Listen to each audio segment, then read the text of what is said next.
At this time, as we do at every meeting, we offer the opportunity for anybody in the public who would like to address the board to please step to the podium and do so. If nobody's interested this evening, we'll also mention that we have the opportunity at the end of the meeting as well. And we also will offer the opportunity to the board to add a future agenda item, should they like to get anything on an agenda to be discussed in the future. Or you can even add an item this evening that we can briefly discuss at the beginning. If there's something that the board sees that they need to be added to an agenda, please let me know, or email myself or Jean in the future. Okay. Not hearing anything. We will move on to something a little different, some recognitions. And normally, not normally, but typically we recognize students or faculty or something else going on in the district. And today we're going to recognize a couple of administrators, do something fun. And I'm going to start by doing just like all our other recognitions by actually going up to the podium and asking Dr. Sophie to come with me.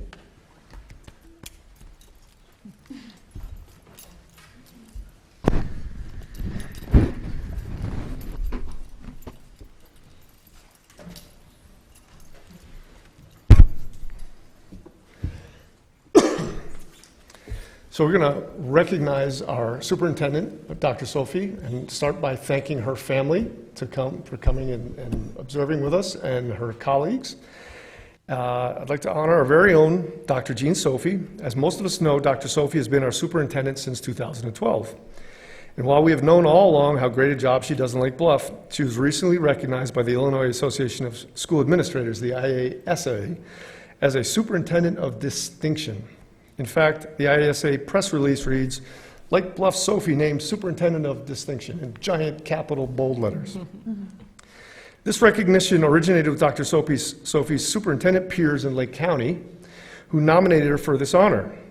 And reading directly from the IASA press release, which is in the board packet, should anybody want to dive deeper into that, each superintendent of distinction was nominated by peers in their regions based on their commitment, dedication, and leadership, said IASA Executive Director Dr. Brent Clark. These extraordinary individuals truly provide exceptional leadership that elevates the success of their students in their districts and are difference makers in their communities. In my opinion, Dr. Sophie personifies all these qualities and clearly made a difference in her community, in our community. In support of this recognition, Dr. Sophie's superintendent peers in Lake County offered as evidence a number of successes during her tenure, including both the elementary and middle school in Lake Bluff were designated as exemplary by the Illinois State Board of Education. Under her watch, bonds were refinanced, providing financial stability in the district's fund balance. Dr. Sophie has helped to keep the focus on finding the balance between academics and fine arts and providing opportunities for all our students. Dr. Sophie has led the effort to restructure the district's enrichment program to provide more opportunities for acceleration. Dr. Sophie has worked tirelessly over a couple summers ago to oversee the renovation of the district's middle school without a referendum. And she improved safety for all students by restructuring the entrance to the elementary school and entered into intergovernmental agreements with the local police to provide video surveillance. These are just a few of the things that she's done on this watch as recognized by her peers. And I know all of us on the board could talk about many, many, many other things that she's done that we don't have the time for right now. We go way over my allotted time. But we're all very thankful for Dr. Sophie's leadership. However, one thing I would like to point out that was not in the press release is an item that, in my opinion, best captures the essence of Dr. Sophie, makes her our superintendent of distinction. And each of us, along with her staff and many of the administrators and teachers in the school, have heard, I know I have 100 times, 1,000 times, anytime we get into a conversation about education and students, she always starts out by asking what is best for kids. Always, every single time we talk about school. It is this question that has taught us to incorporate into all of our that Dr. Sophie has taught us to incorporate into all of our educational conversations that truly makes Dr. Sophie a superintendent of distinction. Jean, we're lucky to have you in Lake Bluff. We thank you for all you do. You've made a huge difference in our community, to our students, that will last far beyond your tenure with us. And with that, we'd like to offer you a very small token of appreciation that will help you remember this recognition. I don't know if you call this a plaque or a trophy or a trophy, but just a little something that you can put on your wall or your desk. And thank you for all you do. Is it a big shoe? I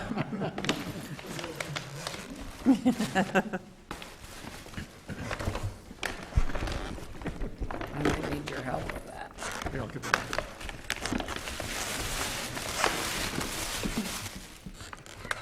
Here, you know what, we're gonna do this, I'm gonna give it to Shelley. And while Shelley's opening it up, I'm just gonna say a couple words. It's truly an honor for me to be representative of our Lake County Superintendent colleagues. To me, they're all superintendents of distinction, and it was truly an honor that they nominated me for this. But I will share with you that we have to keep our focus on kids, and for that, it has to be on teachers, because teachers are on the main line, in and out, working with our kids every single day, all the time, even in the summer when everybody thinks they're on vacation. And then I also have to thank my administrative team, my administrative team and my board, because I think together we've really tried to support teachers in our endeavors, and that's made a big difference. So I want to thank all of you for this great recognition. It means a lot to me, and I want to show everybody, this is beautiful. Careful, it's two parts. Because it really is all about kids. So thank you all. Thank you. Thank you to everyone out there. I really appreciate it.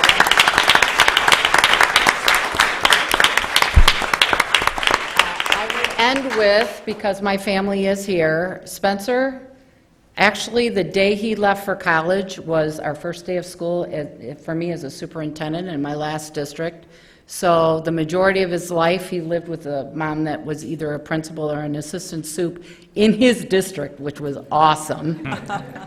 And his wife, Kara, who we adore, and my husband, Jim, who is still learning that on bad weather days, 5 different computers come out, and I'm checking every forecast imaginable. So he's learning. And DJ, who I am now going back with another middle school boy. So I'm very thankful for my family also, and thankful that they're here tonight. So thank you.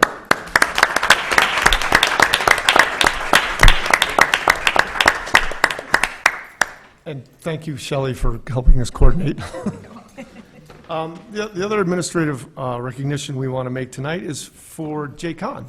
Jay is our business official, and representatives from the Illinois Association of School Business Officials, Sue Bertrand and Barry Bollock, are going to present an award to Jay. So if you guys will take the podium and explain what we're doing here.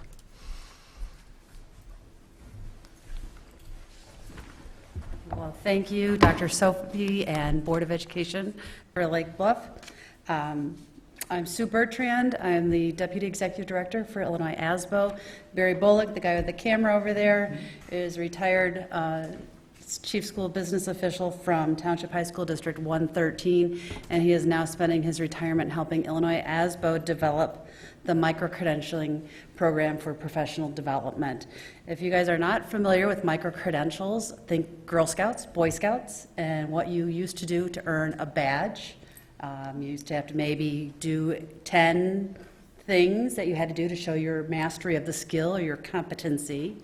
And we are recognizing Jay for having participated in our first ever tax levy micro-credential beta test. And Jay was able to provide Barry with some very good feedback on the whole process, on the content, and now the micro-credential has been publicly and peer vetted. And it is ready to launch, and we launched it at our annual conference a couple of weeks ago. So Jay's been a member of Illinois ASBO since 2009. He's a graduate of our Leadership Institute. He's a member of the Budget and Financial Management PDC, and he's participated on our online task force to help develop content for our online webinars. But most importantly, we are here to recognize Jay tonight for his contribution to our newest initiative, the micro-credential and the tax levy content that he demonstrated skill mastery to. So Jay, we present you with this. There's a box under the chair I was sitting in, if you want to box it up and take it home. Congratulations.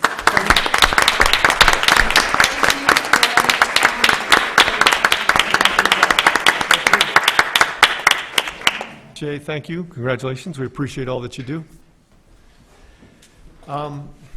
So now we're going to get on to our more typical business, not nearly as exciting. So if you guys don't want to stick around, feel free to leave, no problem. No requirement that you stay.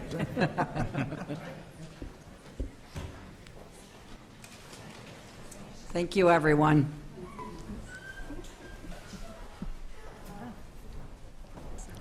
Thank you. Thanks for coming.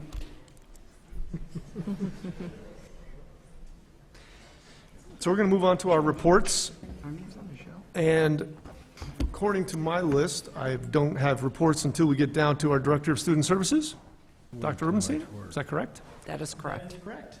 Okay, and so an update on the Consolidated District Plan. So, for those of you who have been on the board for a little bit of time, you will recall that back in 2017, you were able to approve the Title I District Plan, which was an extensive plan at the time. Since then, the state of Illinois has decided that they are going to consolidate a whole bunch of plans into one big plan that we all get to do now, just once. So thankfully, combined into one plan is the Title I District Plan, so we are redoing that and updating that. The Individuals with Disabilities in Education Act plan, which was last done in 2006, and so we're dusting the pieces off of that. There's not really much that needs to be updated with that because the law hasn't been updated, so we really don't need to be doing much with that in terms of how we spend our money and that sort of thing. And then the big piece here is that we just need to submit all of that to the state of Illinois in order for us to be able to get our federal grants. So that's the first step in the process. Over the course of this next year, they're going to be consolidating then all of the grant applications into one grant portal, which we're looking forward to. So currently, all of the grant applications are in a separate grant application. So when you apply for Title I, it's in one application. Then I go and finish Title II, and it's a separate application, that sort of thing. Gene approves them one by one after we've completed them. And so in the coming years, they're combining all of those into one. So In theory, it makes it easier over time. in practice as well. There's just a big hump right now to get everybody's approved, and so it takes a little bit of time. So this evening, what we're asking you to approve is just for Dr. Sophie, myself, and Jay to submit our consolidated district plan on the district's behalf. It has to have board approval, and it is virtually the same plan that we have submitted in the past, that these boards have approved in the past, with very few changes. And any changes that need to be made are to be in line with the law and with changes in user agreements that the state of Illinois has asked us to make. So is each segment for each grant approved individually? Right now, that's how it works. And in the future, what if they reject one grant in the package that you submit in future? So then, and they have, and they often do. They often do. That's actually how it works. And so then you go back and you rewrite portions of your grant application and figure out, and work with the grant team at ISB, at the State Board of Education, to figure out what else you need to submit as evidence about why they rejected your grant. But it doesn't hold up the other grants that are also in the package? Sometimes it can. Could. So, for example,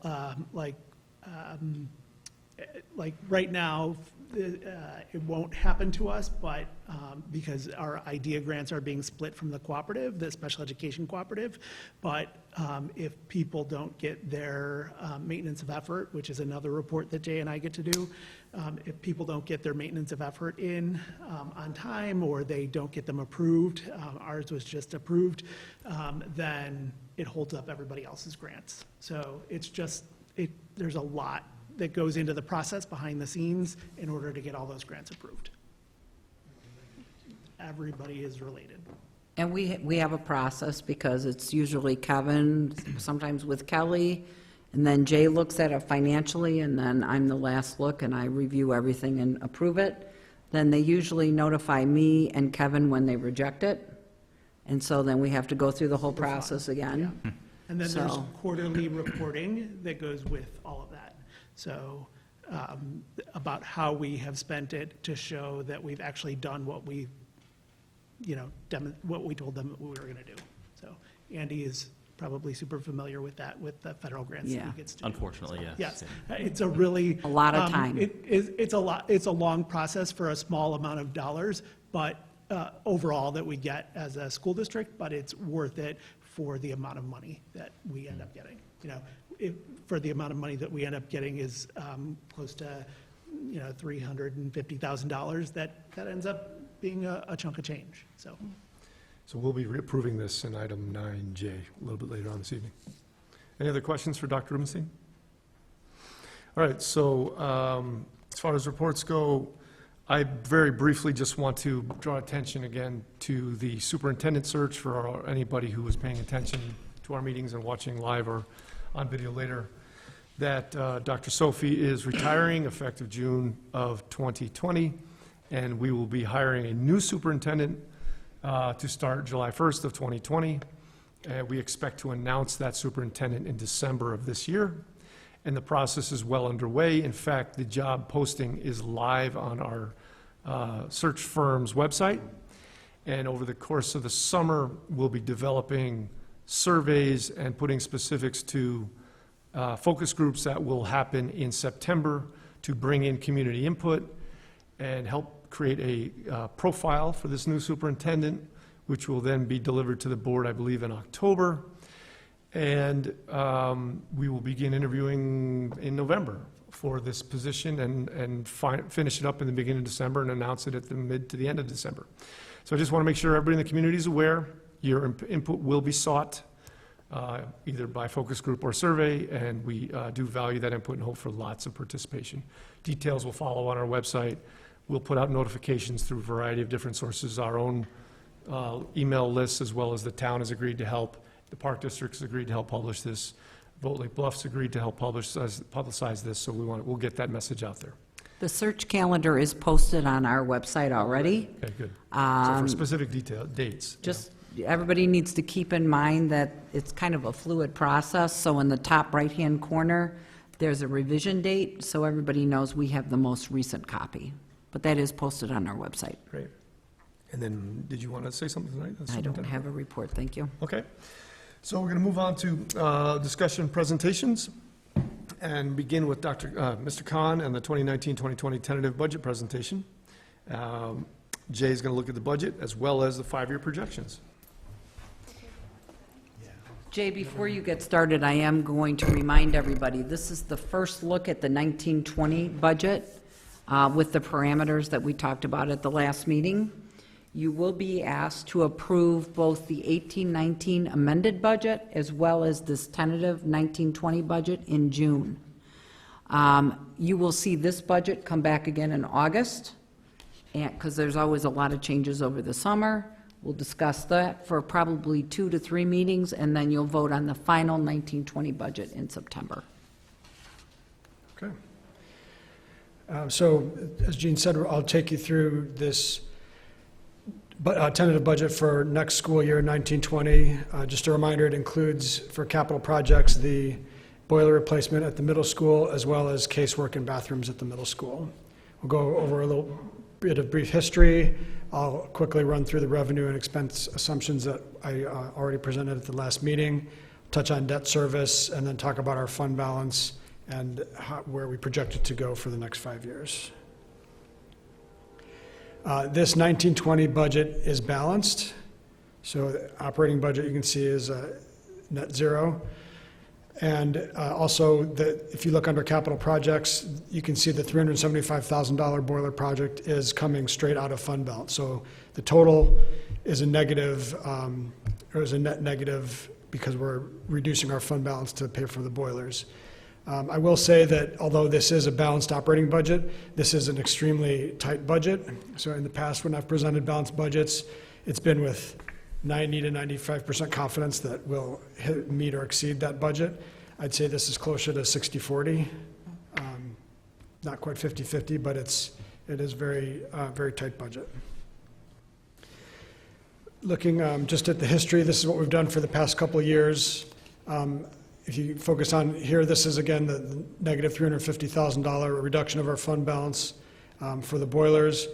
Last year, we spent over $1 million on the air conditioners at Lake Bluff Elementary School, but that project was actually budgeted the prior year, so you see we had a big surplus the prior year, and then the deficit in 18-19. So we we're at our high point, $7.5 million in 2017-18, and we expect to end 19-20 at about $5.9 million of fund balance. I think you left a zero off in the 18-19 estimate.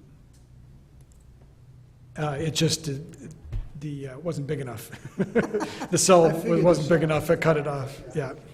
Jay, when you get to the fund balance, do you have a slide, I forget, about how much percentage of Yeah, the fund? I do. Okay, good. I'll ask you then. Yeah, and then, just to kind of brief history, you can see our fund balance used to be way up here, and then the board came in and did a lot of work to use that money to restructure our debt, and spent it on the renovations of our middle school in 15-16 and 16-17, and so that's kind of the history of how we got to where we are today.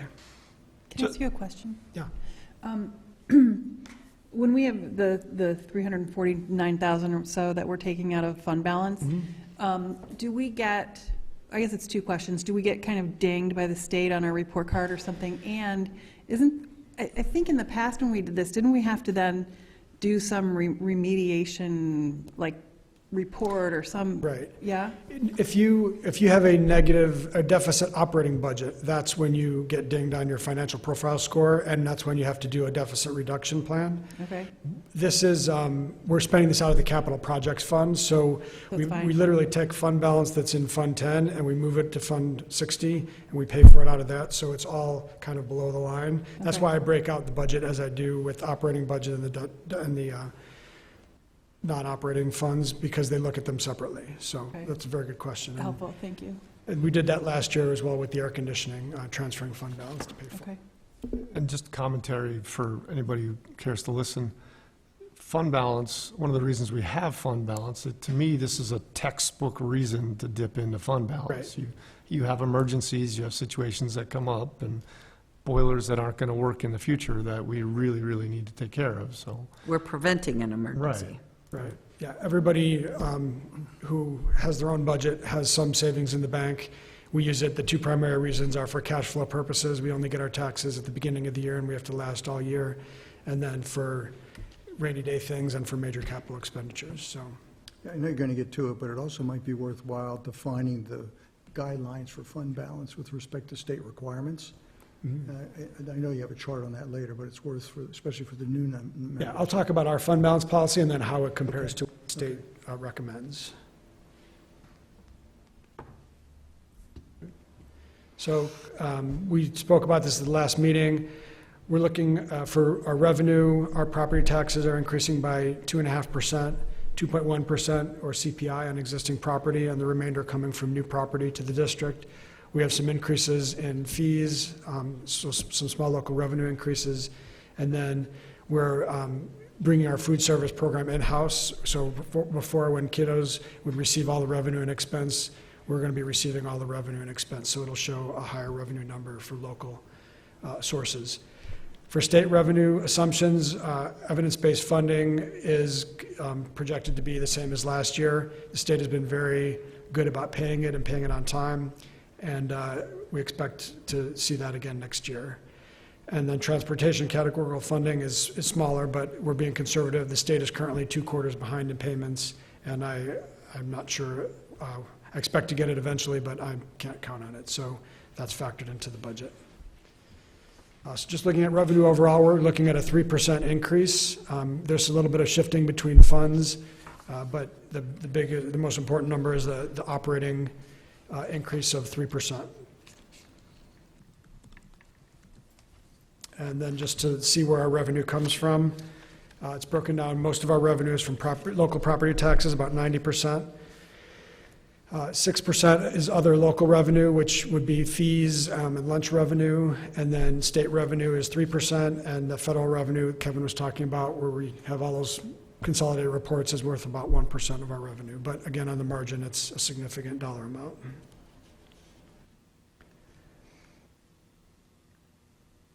Expenditure assumptions, salaries are going up by 4.6%. There's a very large increase in the first year of our new teacher contract, and then the other classes of employees are getting 3%. We're seeing no net staffing changes, so we're holding our staffing flat. Our benefits are going down almost 1% due to both a favorable renewal and then a shift in the contributions between employees and employers towards their health insurance. And this is before, we just finished open enrollment, so I've not gone back to look at any migration changes in the plans yet. This is based on last year's enrollment selections.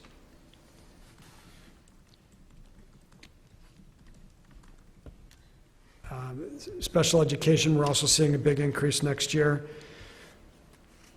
We have 7 outplacements versus 2.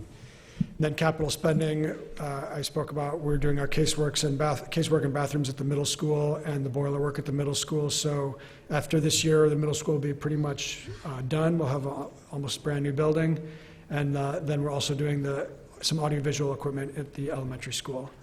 Transportation, I'm expecting the same number of routes. We had a 5% contract increase, and then increase in special ed transportation consistent with the number of students. Technology, we've got new Chromebooks for 2 grade levels. I think it's 7th grade and 5th grade. Our 8th grade MacBooks are coming off lease, so we'll have a savings there. And then we're going to be extending our teacher computer lease for 1 more year because they're in really good shape, and it will save us a little bit of money. And then again, the food service, all the costs. We'll have some startup equipment costs as we bring it in-house of about $30,000, and then all of the expenditures will be hitting our balance sheet. So looking at our total expenditures, they're also going up about 3%. And again, I'm sorry, I didn't say this before, but this is versus our amended budget. So I don't have actual numbers yet for this year, but all these comparisons are versus our amended budget versus our original budget. So we've got some new information versus our original budget. So the amended budget you saw last time and you'll be approving next month, I'm comparing to that because that's the best information we have currently. We're seeing a 3.1% increase in expenditures. The transportation increase looks significant because it's on a smaller number, but that's really due to special ed spending. And then operations and maintenance spending is going up a little bit because we're budgeting our casework and not our boilers, but our casework and bathrooms in the operating fund, whereas last year we didn't. All of our expenditures were in the capital projects fund. We did basically just the air conditioning, and we didn't pay for it out of operating funds. So we're seeing a year-over-year increase in O&M, but then our capital number is going way down at the bottom. We're significantly lower capital spending in the capital projects fund.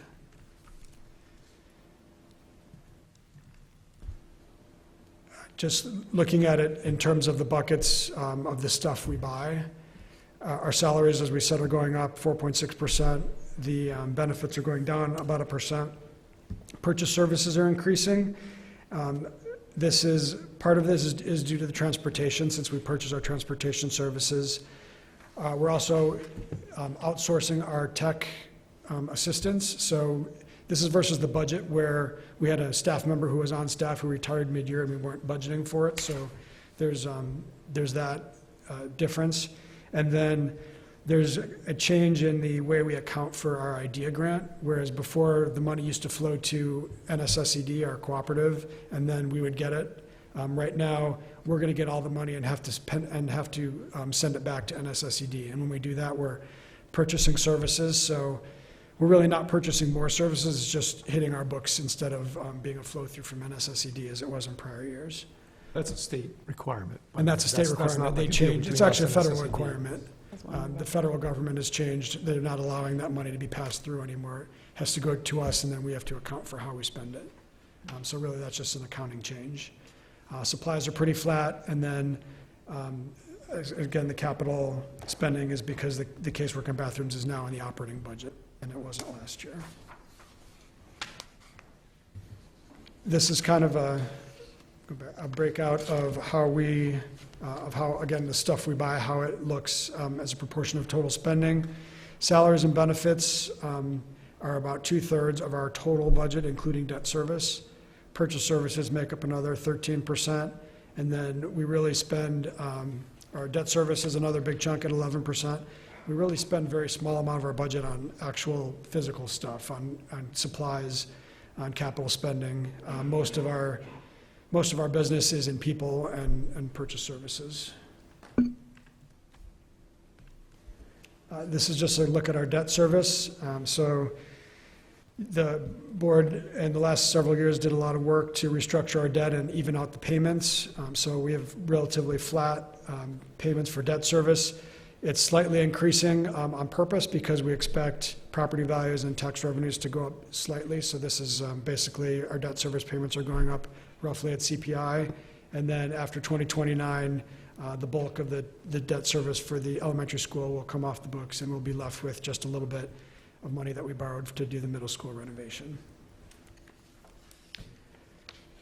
Looking at our fund balance, so the board has set a fund balance target of 30 to 50% of operating expenditures. So at the end of the year, and when we budget, we're always looking at how much money we have in reserves relative to how much we have to spend in a given year to operate.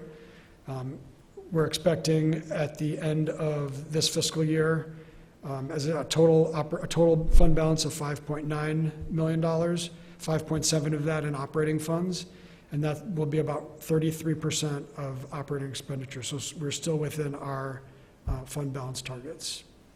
And what are the state requirements again? The state recommends that you maintain at least 25% of your operating expenditures in fund balance. And that's, when you do your financial profile score, that's the highest category, is 25% and above. And they start to ding you score-wise? once you Below get below that? 25%, right. What percent of the districts have hit the 25%? I don't know. But if I can find that out for you, it's probably, in terms of the scores, there are, especially with the way the extreme inequality in state funding, there are many, many districts who are low in the financial ratings that have a watch status, which is kind of like on the low end, or a warning status. We're in a definite minority of districts that are in the recognition status that have a 3.5 or higher on our score. And in terms of fund balance, there are different ways you can recognize your revenue. So the fund balance number is not the best number to use to compare districts. We defer all of our property taxes that we receive prior to June 30th and use it as revenue the following year. Not everybody does that. So they tend to look at cash on hand as a percentage, or days of cash on hand. But I'd say we're probably in the top 10, certainly the top 10% of all districts.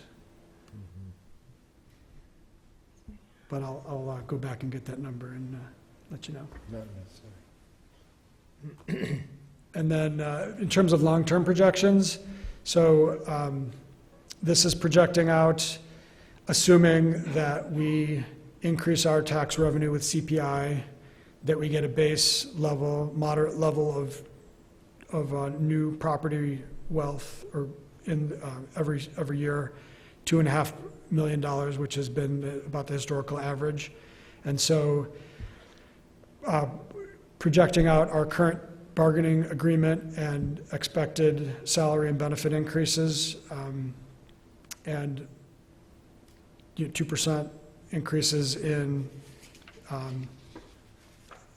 CPI and our tax revenue.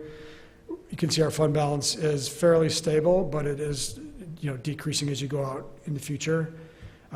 The information is certainly better in the near term, so the out years are kind of compounding effects of growth in variables that are, become more uncertain as you go out. So I feel pretty good about it. I would say that our fund balance, the way we levy our taxes, we have a fund that's the working cash fund, so it's kind of like our bank account. It's not an operating fund. We levy a little bit in it every year, and it just sits there and we don't use it.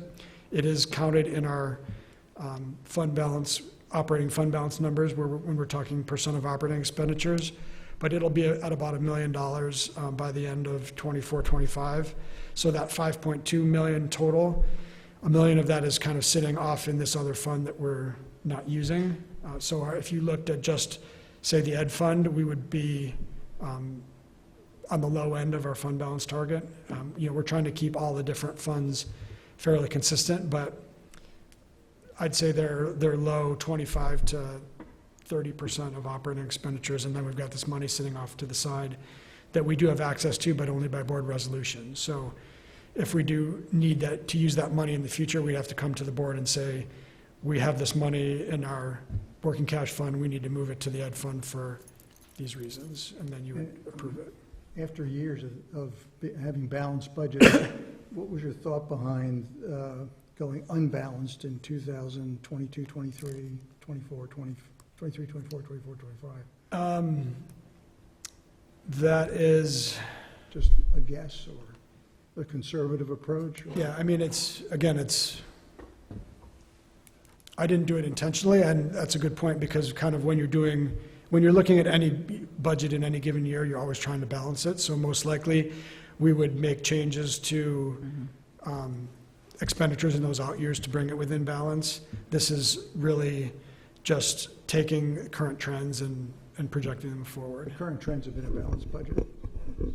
So, Right. But I guess another way to say it is, the way our spending is today and is projected to grow, our revenue won't keep up with it. So we're going to have to make reductions to our expenditures in the future in order to keep our budget balanced, because that is most likely the cap on revenue, unless we're going to get really high CPIs or big property growth in the district, which is unlikely. And again, so this, an example is, I conservatively budget our healthcare expenses, because I don't know what our healthcare inflation is going to be in the future. It tends to be pretty high, but our cooperative has done a really good job at controlling costs, and I never would have projected a decrease in premiums this year, and so I'm not projecting it out, for the next 5 years, but we could very well see, instead of 5% growth in health insurance expenses, 2% growth on average, and that would help to reduce some of those costs. But I mean, the challenge is, as we all know, with roughly 2/3 of our expenses coming out of salaries and benefits, it leaves a fairly small chunk to cut. right, 12-15% sitting there, and most of those are in textbooks and expenditures that are absolutely necessary. So the decision, if it comes to that, to get fund balance back in order from a perspective of cutting expenditures becomes very difficult. it does. It really becomes a staffing decision. It really does. It becomes a staffing It does. decision at that Yeah, point. I mean, and we know really, we've got a young staff, we know who's retiring and when, and I'm not expecting any retirements in the next, until 4 years out. So we've got a contract, we know what those salaries are gonna do for the next 5 years. So there's not, it is a projection, but there's a pretty high degree of certainty in those numbers. So the only stuff that we're not certain about are maybe, the next biggest expense is benefits. And then beyond that, you're right, there's not a lot What of stuff CPI to is going to cut. be. Well, tune in 24, 25, just to see. I will also say, before I take questions, that this also does not assume this is kind of a base budget. This does not assume any shocks or major legislative changes that could very well happen. Especially with the new funding formula, it sort of kind of set the stage for pointing out which districts have money and which districts don't. And any new legislation tends to disproportionately affect the districts that have money. So if they look at freezing taxes, they'll say, we're going to give you a lot more state money, but we're going to freeze your taxes, and that's going to impact us the most. Greatly. Or we're going to shift pension costs because we can't afford the pensions, and we're going to shift it more to Tier 4 districts. And so the funding formula has been great, and I think it's the step in the right direction for an education funding, but it also makes it very easy to allocate costs to the districts that can absorb it the most, and that's our district. So there could be, this is barring any unforeseen changes in the law, which could be significant and could very well, blow this up, and we'd have to start over. I'd say that's probably the biggest variable right now, because this will be the first year that we can end the year and say, we've got 2 buildings that are totally up to speed, and middle school will be done this summer. We have a 20-year plan for our facilities, which every year we'll be doing some purchasing that way, so that will be stable. Our teacher salary, we know, we've been looking at staffing, so the biggest variable is really what the legislators could and might do. But as you know, those of you that have been with me for a long time, they'll call something, they're ready for the vote, then that's tabled, and then they do something else. So, but that's kind of the cycle of what's happening in the state right now. So we still have to plan ahead, and I think that we need to take these figures into our accounts. And again, I also just want to point out that the little bars on here are our kind of guardrails for 30% and 50%. And so as our expenditures go up, the percentage, our fund balance can be flat, but as our expenditures goes up, the percentage of fund balance that we need to be at 30% goes up as well. So this would say we'd be out of that range by 23, 24. And we start to retire a significant amount of debt kind of just after that, right? Isn't it like 2028? 88. Okay. Yeah, it was 28, 29, Oh, 29. yeah. Oh, But Actually, really, at the end of 29, the end of really 29. 2030. 2030. Yeah, and the debt doesn't factor into that as much because the county extends our debt service payment automatically, so whatever we owe, the county extends it, and we get the money basically from the taxpayers and send it to pay the debt service to the banks. Okay. So that won't affect our operations. Got it. So Jay, what should we be doing now as a board to try and preempt some of this precipitous drop that we're seeing? I mean, is there any way to get out in front of this? One thing is to take the full tax levy every year, Yeah, I mean, which we tend to do. We've always done, except maybe the first year. Right. Yeah. Yeah, there's that. make sure that you have your savings by protecting your revenue stream. Looking at, every day we're looking at our expenditures to try to make sure we're doing things in a smart way. Looking at, we did a big study on transportation a year ago, and the changes we made, I actually just reviewed it today because somebody asked me, did help. We increased our bus our capacity usage by 10%. We've got 10% more kids in every bus than we did prior years. We had fewer routes, so we're saving a little bit of money there. We're looking at our food service. We're renegotiating or rebidding our contracts. Our big custodial contract that went out to bid this last year saved $20,000 or $30,000. So we just kind of looking at every aspect of the business.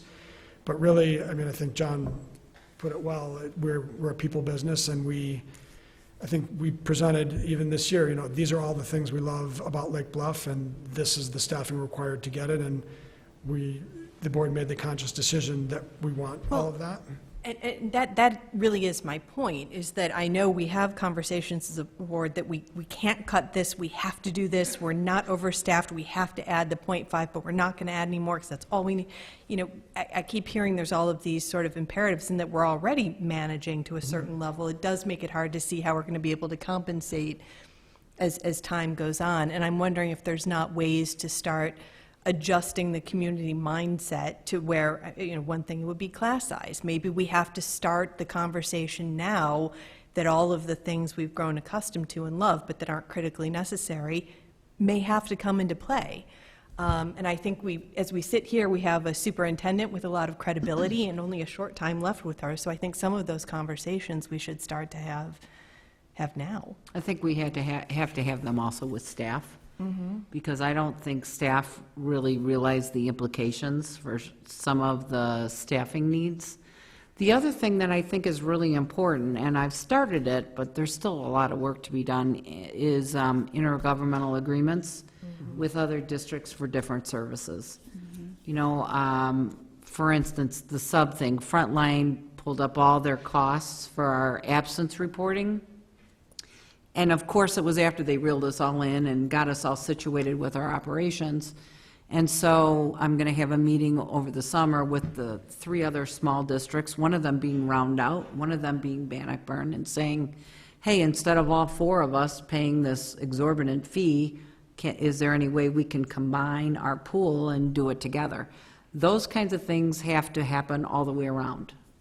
And small districts are especially in the front line for really trying to have to work through some of that. Obviously, we turn to Lake Forest when we can, that's the easiest, but Lake Forest, from their very size, can get an economy of scale. Sometimes it's hard for us to do that without partnerships.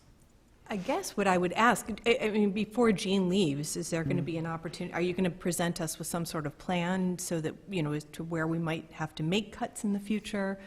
What will be in play in the next couple of years? Yeah, I mean, I don't think it's that dire a situation where we need to worry about doing that now. I think on an annual basis, something like this is easy to make small adjustments on a year-by-year basis and be okay. I'd be worried about, I mean, we don't have any retirements coming up, but we do, on a routine basis, have attrition, and we try to fill spots with, you know, people who are lower on the salary schedule, but that's only if it's a position that's not difficult to fill. Sometimes we have to hire at the high end because the job requires specific skills or there's not a lot of people out there.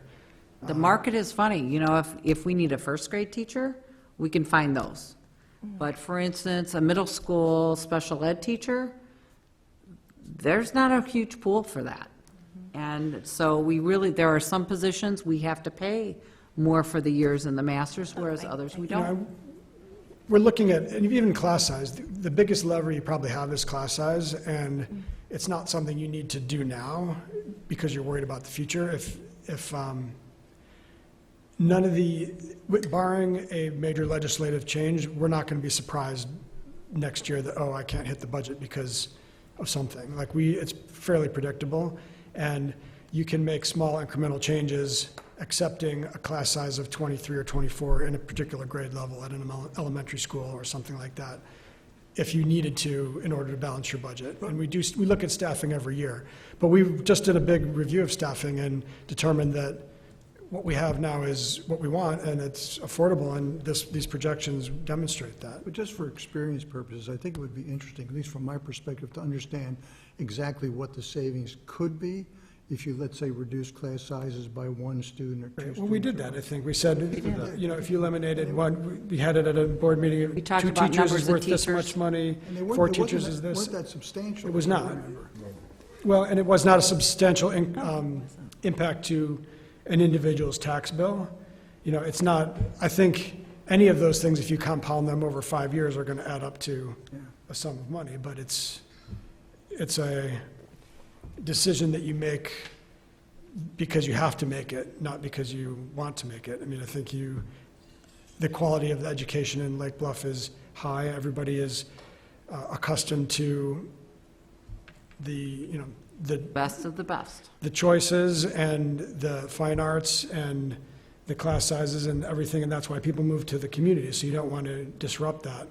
And I think I think these changes are small and incremental. I mean, the trend is always down because, you know, you're forecasting out things in a static way where we know that we're going to be making small adjustments every year. We're going to be doing intergovernmental agreements. We're going to have some attrition.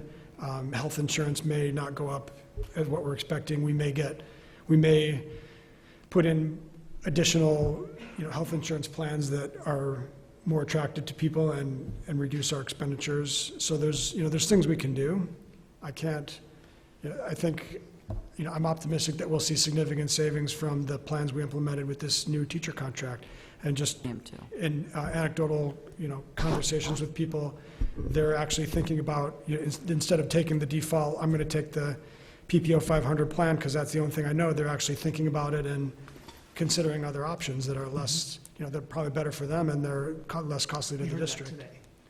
We heard that today, as people were making. Today was the deadline for signing up, so everyone was frantically running around, trying to log in so they didn't lose their benefits.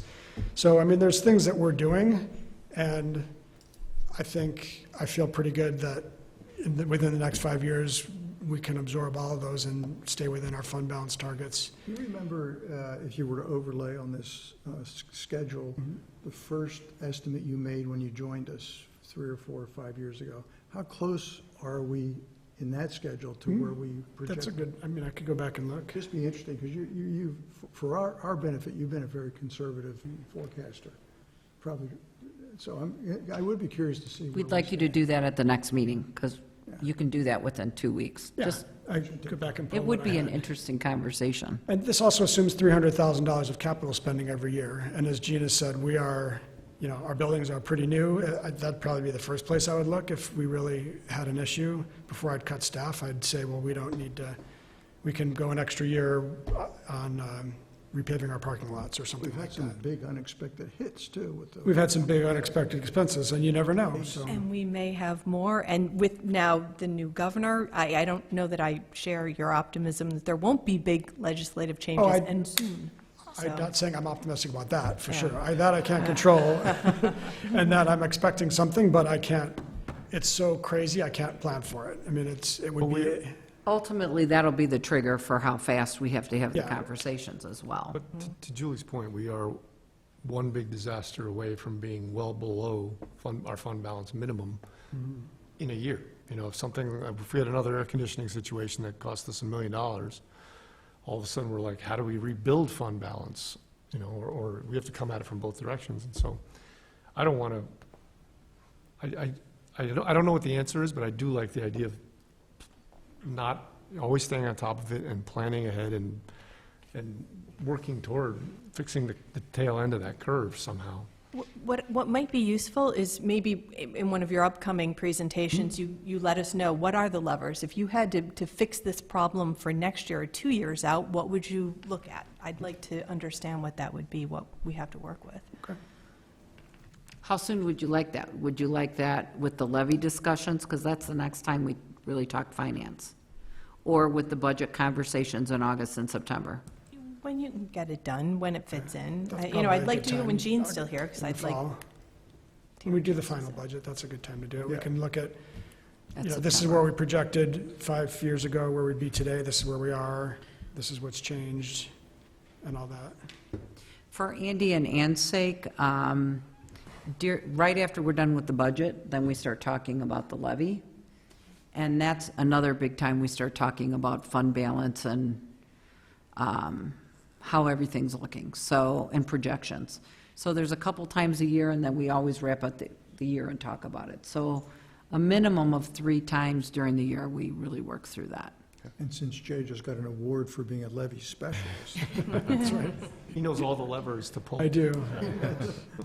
I want to make an observation about this unexpected expenses thing. There are some things that could happen that would change our math a lot. If there ended up being building in a subdivision here, where we added a bunch of new students, that could be a large, right, something that would be hard to plan for.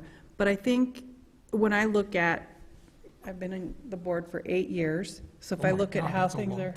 I know. You've been on the board for 8 years too, Mark. And counting. But if I look at how the position we were in at the beginning of that first year compared to where we are now, it's very different, because we've done a lot of work, you guys have done a lot of work in the planning and having the buildings really evaluated. So number one, the buildings are newer, they're in better shape. But number two, we've had this planning work done where I feel like we have a pretty good fix on the stuff that's going to need to be done. Yeah. The boilers, that has been a lingering issue for a number of years that hadn't been planned for really prior to the work that you did in the last couple of years. So We have the whole facilities plan now that is Yeah, so I think that buttoning does down sort your of projections. put us in a good position for handling it, and I don't want to say that there couldn't be some other unexpected thing, but the major systems have been addressed. Can I ask a silly question? There's no silly question. There aren't any. Well, it's minor detail. Casework in bathrooms. What do you mean by casework? What are we actually doing to the building? So when we renovated the middle school, we made most of the building brand new. And then, but we didn't do anything to the old classrooms, so we've got some. Did floors and doors We only. did floors and doors only in the old classrooms. We've got some classrooms with 1950s countertops and like 1956 to be exact. Cabinetry and stuff. cabinetry and things like that. So this is It's pretty beat up. updating the, Classroom. It's Yeah, it's updating not the even remaining finished, they're classrooms. reconstructing and, yeah, so we're basically removing those old ones and putting in new ones in the rest of the classrooms. So you won't be able to tell which are the new ones and which ones are the old ones. that was supposed to have been done last summer, but because of the air conditioning We did it. issue at elementary, we had to put it behind a year. Yeah, the sum total of all of the capital expenditures in the facility plan, I think, was less than $3 million, for both buildings combined, which goes to show you what great shape our buildings are in. Sure, we could, we thought our air conditioner would last 25 years instead of 9, but, so sometimes that does happen, but that's a pretty small chunk, and we do, as we spend down the bonds that we issued for the middle school, it frees up some of our non-referendum debt capabilities, so we can always issue more bonds if we had building issues and not have to dip into fund balance and spread those out over a long time horizon.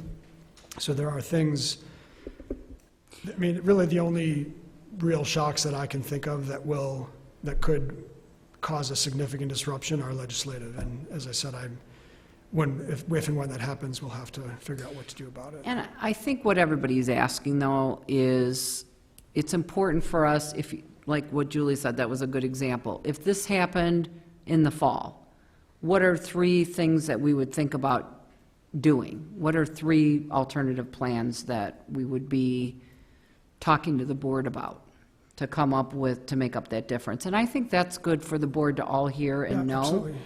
in case something does ever happen. But the systems are in place, the buildings are in place, we've abated taxes, which the taxpayers trust us, even though they still don't like the amount of their taxes. But, we're trying hard to communicate with them to let them know what we're doing. So everything's good, but I do think that any of us would be doing our jobs if we didn't have some contingency planning and planning ahead. Would you review again what the downside is if you go down to like a 20% fund balance? If we went down to 20% fund balance, our financial score could be lowered. So there's different components to your financial score. And, actually, I'm pretty sure that the score that we have is cash flow at a particular time, and it may not even impact our fund balance because of the different ways you can measure it. But it just, as your fund balance is reduced, you have less, if something unexpected should happen, you have, Understand that, but as less- far as, more they risk. talk about this, what's the downside of getting dinged on your, That's your bond rating. Yeah, your bond rating is another thing. Big ding. If you have to issue. Big deal if you have to issue more debt. It'll cost you more. Right now, our bond rating is lower than a lot of other districts that are in a good financial position just because of our size and because of the level of debt we have. But the one thing they look at, when we were going for issuing the debt and we were not happy with our bond rating, Gene in the call said, what can we do to increase our rating and lower our costs? And the first thing they said was, have a higher fund balance. More money in your fund Have balance. more money in your fund balance. So, there are districts with really low fund balances. Don't forget that one, too. Move to another state. Yeah, Illinois was kind of messed up, and they dinged us for that. That's helpful. You have less ability, like some districts issue warrants or like basically issue debt, so they're kind of payday loans in order to make payroll. So sometimes if it gets too low and you don't have the cash flow, you're waiting for your next tax payment, you need to issue Many do that. financial instruments in order to make payroll. So I mean, you can operate on really low fund balance levels, but it's expensive because you're having to borrow for normal costs.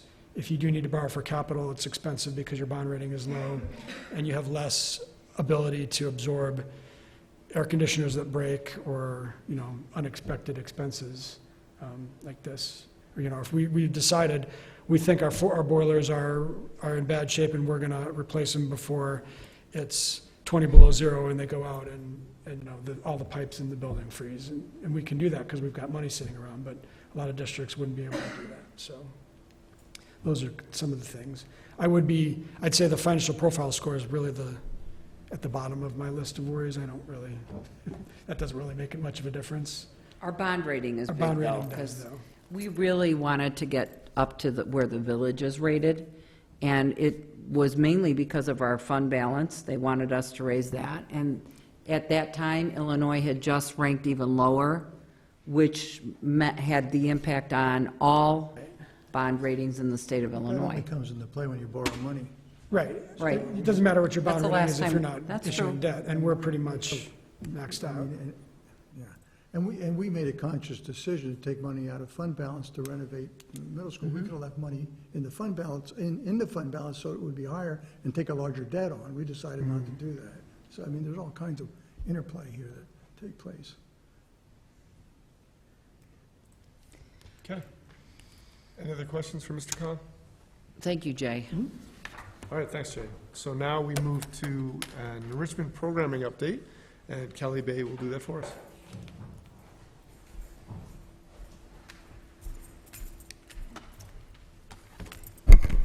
Good evening.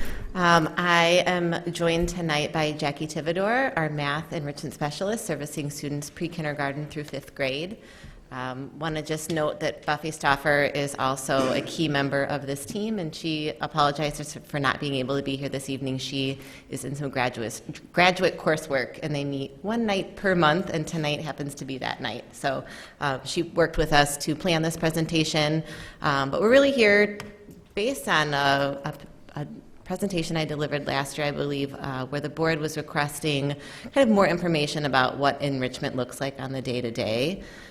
So our goals are really to provide a picture of that. We want to give you some examples of what enrichment looks like at particular grade levels. I think painting that picture will really help to define what enrichment services look like and will help the board to understand. We also want to take the opportunity to acknowledge acceleration and what that is looking like in Lake Bluff at this point in time. So I think it's important to acknowledge kind of a belief statement about enrichment here in Lake Bluff. So we believe in developing all students' abilities through learning opportunities rather than labeling a student and placing them on a restrictive track.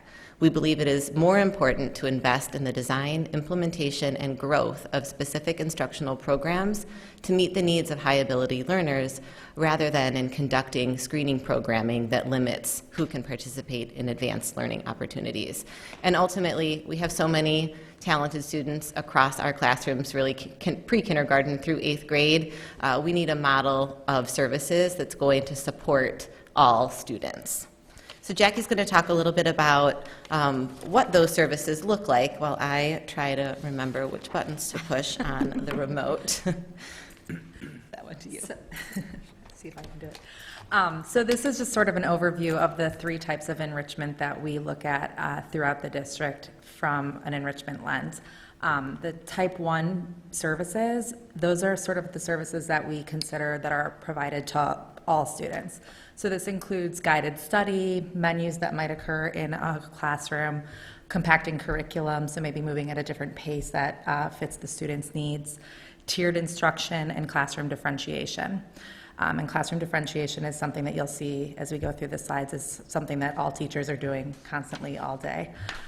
Type 2 services, these are maybe more limited, a smaller group of students might receive these types of services.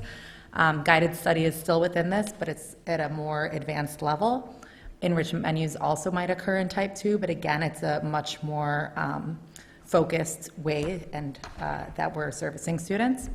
Again, compacting can occur in type 2, but again, it's a more focused way that we're thinking about it at type 2. An example of what an enrichment menu is? Sure. So an enrichment menu, one example might be sort of think like a bingo board with different options that a student would need to fulfill. Maybe at the center of the board would be like one targeted task that they need to complete that fits in with like, so my focus would be in the area of math. So something that fits within the unit that they're working on currently that I want them to complete first, and then they might have some choices around that menu of different activities that they could complete. It might include a game, it might include something that I want them to research or explore further. Related to that topic. Related to that topic, yes, exactly. So tiered instruction, again, is going to be sort of, in the type 2 lens, is a more distinct approach that we're tiering the instruction to a particular student's needs. So we might base that on pre-assessments or other knowledge of the students. And then lunch and learn opportunities. So these at the elementary school and middle school might look like inviting students in to learn more about makerspace or STEAM. We do book trailers when the book fairs are coming, and these are opportunities that are open to all students, but it's outside of their classroom time. So they are giving up lunch and recess to come in and access these services. And then our type 3 enrichment services, these are really provided to very few students. This is subject area or grade level acceleration. So again, there's not a significant number of students that are accessing services at this level. And this might look more like what a typical gifted program in another district might look like. Is going to focus more on the type 2, type 3 services. And then we just have a little note there at the bottom. This is based on a CTD, which we'll get to later, but a Northwestern Center for Talent and Development recommendation, which came out of a project, an audit that you guys did several years ago, where they recommended that we provide opportunities both inside and outside of the classroom for students to engage in learning. And this is a school-wide enrichment approach. So how do we know how students should be accessing enrichment or what tier they might need to access at? Rather than, as Kelly had mentioned, doing a formalized test, you're in, you're out, we look at 3 different areas to inform what we feel that students need. So we have our formative assessments. These are the daily, constant sort of assessments that teachers are doing, noticing things kids are doing in the classroom, getting to know the students as learners. And these are linked directly to the learning experiences that are happening. So we might notice that a student is performing really well and showing us their knowledge in reading, but that might not show on a test score. So that's what we think about in the formative assessments. The interim assessments are the school and district level assessments or unit assessments. So this might be like our MAP, NWEA assessments, or a pre-assessment or post-assessment in a math unit. And then our summative assessments are at the end of year, state level, or aligned to content area and state standards. So these are more IAR, or formerly known as PARC, those types of assessments. So we look at all 3 of these pieces together to really inform instruction and provide students with the services that we think fit their needs the best. So we wanted to walk you guys through a couple of case studies to get a sense of what it might look like for a child to go through these services. So I'm going to start with an example of a kindergartner.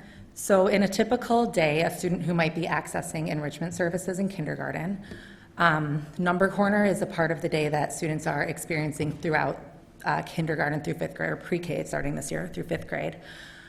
So a kindergartner who we have identified as possibly needing enrichment might go to a 1st grade classroom for Number Corner 2 days per week, and that would provide them with a more elevated experience than they would be receiving in their classroom. So this is a type 3 service, which would be a subject area acceleration. It's not happening, he's not in the grade level for the full day, just during this certain portion of the day. Then during math instruction, which again is occurring throughout the building, the teacher would then differentiate for the child to meet their needs within the classroom. We're really fortunate the way our curriculum is designed is that there is a built-in opportunity during a workplace time, kindergarten through 5th grade, where that differentiation can occur. So that's a type 2 experience. What exactly Yeah. does that differentiation look like? What does Sure, that mean? it can look like a lot of different things. What's really great about it is that kids might not realize that it's happening. So when a teacher pulls over a small group of students, they might be all playing the same game, but with this particular group of students, you might be playing with just the numbers 1 through 6, a die that's 1 through 6. With this other group of students, you might be using 2 die and multiplying the die to get the number that you're working with. Or there might be multiple versions of a similar worksheet that the students are going through where the rules are a little bit different. There's a variety. So it's, again, something that students might not be aware is happening, but the teacher is able to differentiate within the small group based on what they're seeing the student needs, based on those assessments that we went through earlier. So then word study, this is again an area where a kindergartner might experience a type 3 subject area acceleration, where they could go to an accelerated classroom, a grade level above, for part of the week, or 1 or 2 days a week, or even every day of the week. And then reading, again, a kindergartner who we're really identifying as needing a significant amount of enrichment would get differentiation within their classroom. And again, our reading program is such that there's a lot of small group work. It's mostly based on a workshop model. So as a teacher is walking around and reading with children, their book levels might vary, the level of questioning that's being asked will vary, just to make sure that the students' needs are being met. Can I ask a question? Yeah, of course. Differentiation. Something we've talked about for a lot of years. Yes. And we've often, especially several years ago, heard a lot of concerns on behalf of teachers. Sounds great, how do you do it? And that's not just an enrichment thing, that's a special ed thing, that's a general ed thing. How is, at the working level, on the ground floor with teachers, how is that, how are they receiving that? How is it being, how well is it working out in practice, the differentiated instruction? As someone who's, That's all you in do. the field, it's innate. I mean, it's hard work. Teaching is hard. I mean, you are constantly adjusting and reading the kids in the room and, changing your plan based on what you see. It's challenging. Fortunately, we have curriculum that allows for it. We've got professional development that supports it. It's hard work, though. I mean, the work that teachers are doing day to day is not just as simple as, I'm going to just do this lesson that is written here in front of me. It's a lot of going home and planning and really spending hours on weekends and really thinking through what your students need. So how is it? It's challenging, but it's what the students need, and so that's how we see growth. I think if I could add, the other piece is some of the programming and tools that we've brought in really lend themselves to the small group instruction and work. So there are fewer times where a teacher is sitting in front of their full class of students delivering instruction for long periods of time. So we really try to reduce that, especially at our kindergarten, first, second, third grade levels. 10 minutes of instruction, get them off and working, so then you can go in, work one-on-one or with small groups. And we have tools, team members, specialists that are really helping to plan for, like, what does it look like for the child that is performing on grade level? What does it look like for the reader that is still needing some decoding? They can't sound out the words, they're having trouble with that part, they're not ready to do any of the talking and thinking work about a book. What does it look like for the child who might be performing beyond the grade level? So in practice, the more you get away from that old school kind of lecture and learn, sit there and just take notes kind of stuff, probably not easier, but the more We don't do it that. lends More itself, opportunity. more opportunity to differentiation. Absolutely. That's good. It's harder to respond to needs if you're grouping them as a class of 20. Yep. That are very wide. Our span in our our ranges class. are significant. And that gets me to the question that I've always had as a parent. Why do it that way? Why not take the higher achieving students and put them in one classroom and then the on grade in another class? I mean, that just seems like it would simplify things and be beneficial to the teacher and the student. Research, especially by Northwestern, one of the top universities in the country researching this, says that is not the best way to do it anymore. Yeah. That's why we work with Northwestern and partner with them, because their research shows that that's not the best. They get better results for all kids, and more kids are involved. on top of getting better results, we have more kids that we're impacting in this also. And it's interesting. Happy to share some of the studies that they have. That doesn't make sense to me, but the research We shows. have a couple what it more shows. grade levels to kind of give examples, so that might help to paint. Yeah. So we've got the kindergarten one, and we can. Sure. So talk this through is the our point. fourth grade example, and again, you'll see the note on the bottom, type 1 differentiation is consistent across all content areas. And I think the point that you made, Mark, is really a great one. Differentiating is happening not just for our enrichment students. The teachers are working really hard to differentiate to meet all students' needs throughout the day. So a fourth grader would receive math instruction, and in fourth grade, we're currently regrouping by unit. So there are leveled classrooms that a student might go to for math, but what we're doing is regrouping it by unit, which provides opportunities for students to enter a different class based on what their knowledge is for that unit, rather than a test at the beginning of the year and saying you're in for the year or you're out for the year. So we have 8 units of math instruction, provides 8 different entry points where a student may or may not show that what their needs are, and we would then group them appropriately. And this is in 4th and 5th grade level currently. And then for reading, differentiation would occur in a classroom where it might be by their level of reading. And then in social studies, differentiating could occur in a classroom, but by interest.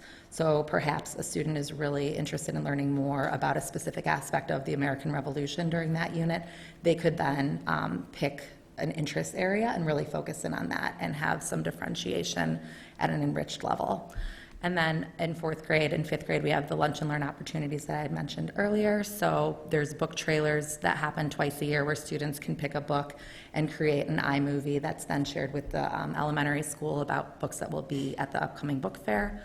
And then whole group experiences are something that also kids might experience, which might include a breakout box, which is a collaborative activity that students can do where they're working together to unlock and problem solve boxes based on different clues that they're solving. There's a variety of whole group experiences that might occur, and these are the experiences that are sort of outside the written curriculum but fit in well with the standards that we're trying to meet. Thank you. I'm going to just talk through an 8th grade example, and so I might frame this as thinking about 6th through 8th grade and what services are happening at the middle school. So 8th grader who's going to his first period science class might have taken a pre-assessment that indicated mastery or a real foundational knowledge in a particular area. Maybe it's force and motion. So that child, along with other classmates that also demonstrated some of that knowledge, might work on a guided study. So the teacher is creating Google Classroom as a platform where they can push out assignments, have conversations with students. So they're going to move a little bit more quickly through that force and motion unit. But there might be other opportunities where they're coming back into the classroom. They're stepping out or working in a table in a different part of the room where they're leading. There's some simulations that they're thinking and talking and working about or working on, and then maybe they all come back together for that egg drop experience at the end. So they're sort of flowing in and out of class with guided study opportunities that the teacher has designed and is sort of digitally working with them. In social studies, some small group work would allow for some elevated instruction for students who, again, might be super interested in a particular area of the Civil War. And so they're going to be thinking and talking and working at a different level. There might be some different prompting that the social studies teacher is using to elevate instruction. In language arts, we're really finding that through our reading and writing units, it's kind of the end product that is the opportunity in place for students to receive some enrichment. So they might have a couple of options where they're demonstrating their understanding about a particular genre or style of writing. And so the teacher can work individually or with small groups to allow them to really stretch themselves beyond and apply the learning. A math example at the 8th grade level, we have 5 students currently who are traveling to Lake Forest High School to take a plain and solid geometry honors course that we don't offer here at the middle school. So we would consider that to be a type 3 subject acceleration in which they are able to travel over to receive instruction at the level in which they need it.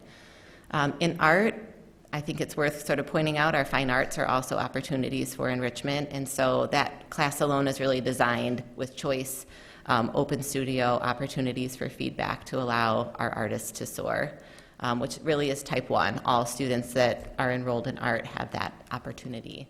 And then our world language courses have the opportunity for the extended learning is happening during advisory in the afternoon. So a particular day of the week, a Spanish teacher may decide this group of 8th graders is really doing some great work with their oral proficiency in Spanish. They could pull them and do a type 2, a more refined experience for them to work towards some Spanish goals. All right, so those were kind of the day in the life or scenario of what it would look like for a student who's receiving services. We wanted to talk today, we mentioned a couple situations where a student may be receiving acceleration. So on September 18th of 2018, we adopted the acceleration placement program. So we have policy now that helps us to be in compliance with the law. So there are really 3 core ways that students can receive acceleration within our school district. There's early entrance to kindergarten. So a student whose birth date is before the cutoff, parents can express interest. We have a process now for families to engage in that early entrance. Whole grade level acceleration or grade skipping. We've had experiences over the years where a student or multiple students have skipped over a grade because what's happening at that current grade level curriculum is not appropriate for them, and we need to create space for them to grow. And then we talked today also about several instances where acceleration in an individual subject area occurs. So that might be in math, that might be in word study where they're traveling to another classroom to receive what they need. The last thing that we wanted to point out is just our ongoing partnership with Northwestern and the Center for Talent Development. So we have a variety of ways in which we have partnered and will continue to partner with them. Any questions? How's the feedback from the community and the parents? I think it's been good. I mean, I can think back to several meetings where we had what I might consider a full house. Plus. And now we're having meetings of usually 10 and under. It is time, though, I think we built into the budget, every 2 to 3 years, we have Northwestern do the survey. We will not be having them present the results, but we will have Kelly present the results. So that will happen next year, so the new superintendent has that data too when they come in. I don't have a question, but a comment, just as a parent of a 3rd grader and a 1st grader. I've not seen this lingo before until I reviewed the packet tonight, type 1, type 2, type 3, but I can say that having seen this and having heard you guys present it, I can actually see how my kids have gone through this year, actually. So thank you for the work you've done to make that. I've seen how the differentiation has worked. I've seen, how the groups they work in differently. I see how they can articulate, the learning experiences they have. So awesome. I think that's really, really cool, and it's neat to learn more about the actual science behind that. So thank you for all you do. Thank you. I'm really proud of our team. I think we've got talented and knowledgeable individuals that are partnering with teachers on a constant basis. So thank you. I just have one more question. When you do class, what would the word be? When you figure out who's going to be in a placement, I guess, do you take into account to make sure that you've got a good core group for each of the levels that you teach? Yeah, so the term that we really often use is sort of this idea of think partners. So we don't want a student to be within a classroom on their own. So they need, if they are performing well in the area of math, we want them to be able to have 2 or, at least one other person that they're going to be able to engage in conversation, thinking, and wondering with. And so we think about behaviors within the classroom. We're also really considering more along the areas of reading and math, so that students have partnerships or more, so that they aren't on their own. I did want to add one more thing that kind of fits in the budget that Jay presented. Some of the things we do here do require, it's challenging. For instance, when we've got to get the kids to Lake Forest for math, that's challenging. We have to get the kids from elementary over to us in the middle school, that's challenging. It all has a cost to it, which is why Jay is working. We're actually training 1 or 2 of our maintenance people, right? Well, To get their CDLs? What are we doing with that? I'm All right, looking maybe at, we'll do that another time. I'm looking at purchasing like a minivan that can do double duty as, to ship haul cargo and then have seats that fold up, and have our maintenance staff get their school bus driver permit so that they can take 15 minutes and drive 5 kids over to the high school and come back.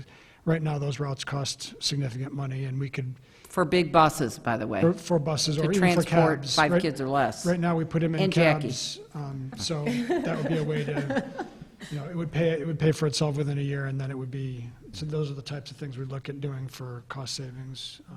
It does fit in the conversation, though, tonight, so it does have a cost. I wanted to share that. Well, thank you, you guys. It was a great presentation. Thanks. We Thank you. appreciate it. Kelly, don't go anywhere. So now we move on to 8C, the adoption of a new social studies curriculum for K-5 students. All right, so I just want to acknowledge that this request for adoption is a little bit out of order. This is not the usual sequence that we would follow. I'm really here with you tonight to talk about the request for adoption. We have had materials out on display for the community to review for 2 weeks, and then, so I want to talk through some details and rationale for the request for this purchase, talk about how things went when things are out on display, and then you'll be voting later on this purchase. So, just to run through a little bit of our timeline, there are new social science standards that were adopted by the state for implementation during the 17-18 school year. So we began some kindergarten through 5th grade work with our social studies consultant, Joanne Roller. Across last summer, teams of teachers at each grade level worked to develop inquiry. So this is an approach that's existed for a long time, but it's really kind of a foundational piece of these social science standards. So really thinking with a question in mind, doing some research, being critical thinkers, and then taking action on your learning. Over the fall of this year, I charged our consultant with exploring resources that support this social studies work. So with new standards, there's always the release of new materials. The really hard part about that is it's very easy to slap a revised sticker on something that hasn't actually been revised. So I really took the opportunity to have our consultant help us with that. She's working with multiple districts in the area. Across the school year, then the committee worked to really understand not only these standards, but how they connect across a student's kindergarten through 5th grade experience. And then early this spring, the team met to review the suggested resource that the consultant found. So looking ahead, really hoping for this purchase to be accomplished, begin training and professional development so teachers know the ins and outs of this new tool, and students are really able to have resources in hand. So why the resource that I'm suggesting? What we're looking to adopt is produced by McGraw-Hill, a publishing company, and Impact is the tool for kindergarten through 5th grade. So they are not only aligned to our Illinois social science standards, but also the C3, which is a national framework to support students to be really civic-minded citizens of the world. This tool supports the instructional shifts that come along with the new standards, and I would say that it is aligned with really our philosophies. It looks like could be like a traditional textbook, but it's far more than that. There's a lot of different options that help teachers to pull what they need based on time. So it might be a 15-minute session that they have within their class day. That at that moment, it might be a 30-minute session. It might be a 45-minute session. So teams can work together to pull. There is a textbook layer. There's a digital online layer, not only for students, but also for teachers. There's workbooks that guide the learning. There are what we call primary source documents, so allowing students to see sort of actual artifacts to think and understand about things that have happened in history, to study maps. We also really loved that this had that embedded inquiry, so having kids really thinking and wondering, doing the work with a question in mind. So, can I ask a question? Yeah. Coming from the publishing field, subscription's a new thing here. So 6-year subscription, do you own the goods after 6 years? Do they update them? That is a really good question. I do know across the 6 years, they are updated, and so that's included with our purchase. At the end So of the 6 years, what happens? we would renew. That would be, it would, If it change curricula, you lose the benefit of the previous 6 years then, right? yeah, I mean, that's kind of how most That's how companies are most working. curriculum Yeah, companies are so doing we would then, along the way, we're reflecting and reviewing, is this tool the ideal one for our students? And then after 6 years, we would have to make that call really within 5 years to know if this is one that we want to continue working What does with. this work out to per student per year?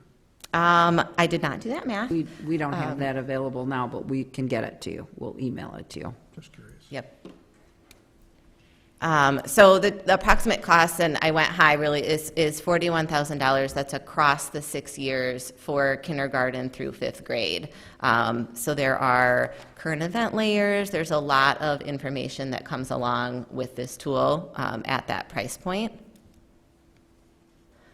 And then just wanted to kind of point out, so we had these resources out on display for the community. Because we sort of expedited this, we don't typically send a parent out or an email out to all parents, but we did to let them know that this was on display. Did not have anyone physically come in and look at it. I did get 2 emails just wondering, because the process was a little bit different, why would I want to look at this? Could you send me a link to their website? I did so and didn't have any further questions. So hoping to kind of get questions and feedback from you tonight and then move forward. John, back of the envelope, that's $12 per student per year for 6 years. That's good. Thank you. Thank you. Check that off my to-do list. Is there any, does more than levy stuff? He really does. No, yeah, it's amazing. Anything in this curriculum that the board should know in advance that community members might come back to us someday in the future and say, why are you teaching my kids this stuff? Anything controversial? Anything that's been in the news as, there's a lot of things that, you know what I mean? Like, there's a lot of things, the revisionist history and different spins on different things that have gone on in the world. Anything we should know about in advance that, It's hard yeah. to know, though, because of the fact that there's cycles. You know, the controversial thing right now is, did Columbus really discover America? Yeah, I mean, there's always So, I mean, it changes yearly. okay? Yeah, It probably should be if we're doing a responsible job. Right. the beautiful thing about the new standards is it's really connecting, it's encouraging students to think and wonder, to be critical consumers of information. At the early years, they're really understanding their social world. How do people learn and work together? How do I function in my classroom and my community? By 2nd grade, we move into things about why we need government.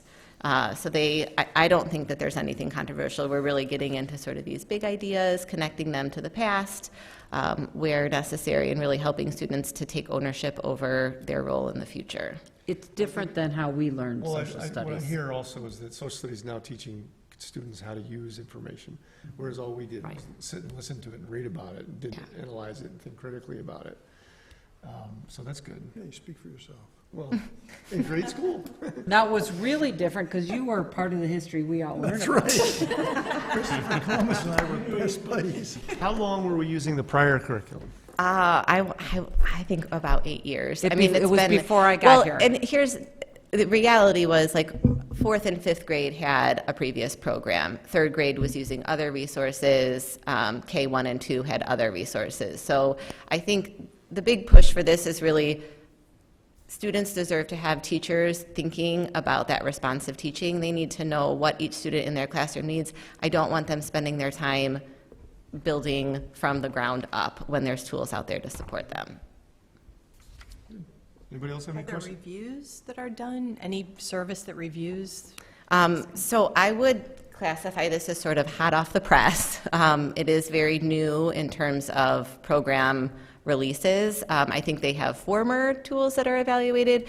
I know in the area of math, they do, I would say, a little bit of a better job in terms of like grading these for the various components to be used within your classroom. But Here's the reality. For social studies, they don't have half as many resources, because most publishers' focus is on language arts and math, because that's where their money is.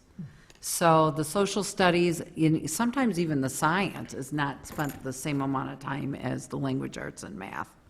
But I would think social studies is the most fraught with the opportunity for debate and, But that's good. viewpoints. We want kids to Well, we debate want things. kids to, provided that, but I think that's where the community could say, oh, this has got a certain bias that we'd like to see.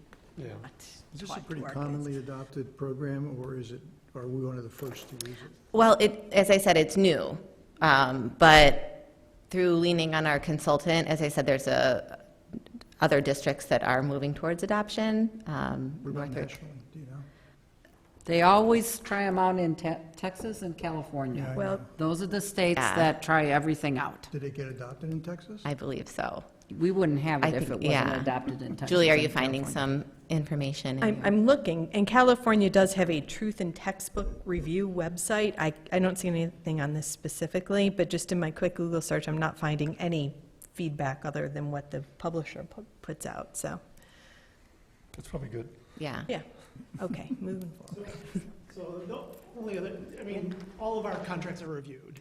And so if there was anything like that came up along those sort of lines, our attorneys always review our contracts so that we could get out of a contract with the textbook publisher for those exact sort of reasons, because they catch those sorts of things all along those lines. They always have an out for us of some kind. I did bring them tonight. I know, John, you were a fan of the science materials. Yeah. You're more than welcome to take a peek. What- And anyone else. Social studies or science? I brought the third grade social studies. Yeah, that's not my, As he said, he lived it. He doesn't really need to read about it. I was there. Ba-dum-bum. All right, thank you. So now we're going to talk about item 8D, which is an intergovernmental agreement for food service with District 67, as brought to you by Mr. Khan. Yep.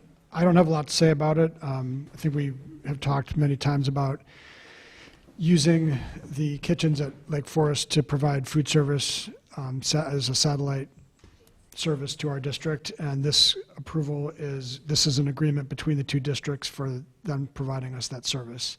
It was drawn up by our attorney, and it was reviewed by their attorney. We made a few tweaks, but it's pretty straightforward, and I forget how he put it, but we mutually indemnify everybody for everything, and, it's a friendly agreement, so we're just looking to cooperate and get a service provided by them.